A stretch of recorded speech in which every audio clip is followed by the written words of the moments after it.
Hello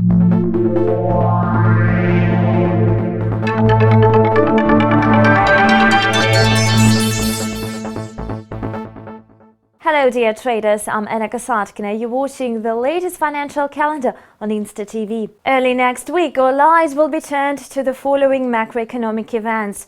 On Tuesday, China will report on the manufacturing PMI.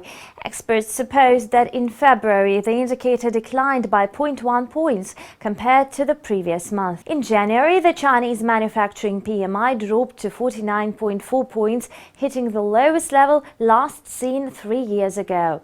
Compared to December, the indicator shrank by 0.3 points, missing estimates for a 49.6 reading. Experts noted that in January, the indicator was highly influenced by both cold weather conditions and long Lunar New Year holidays, when many factories were closed.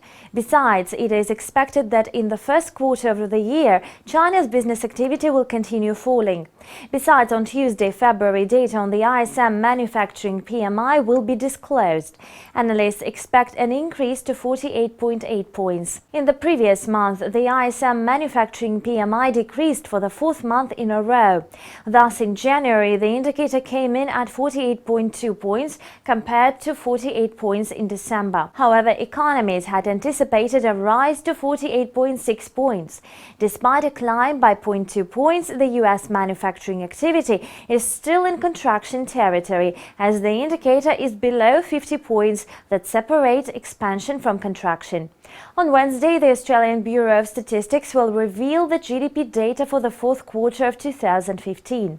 Analysts expect a drop by 0.5% in the given period. In the third quarter of the previous year, Australia's economic growth exceeded the forecasts.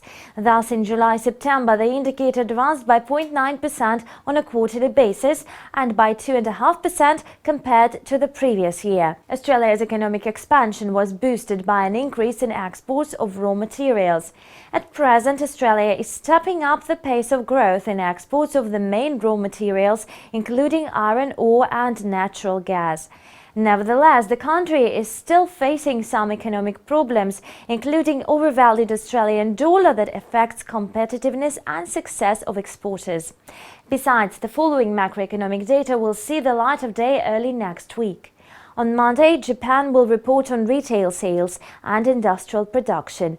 Germany will also publish the retail sales data, and the US will disclose the pending home sales data. On Tuesday, the Reserve Bank of Australia will announce its decision on the key interest rate.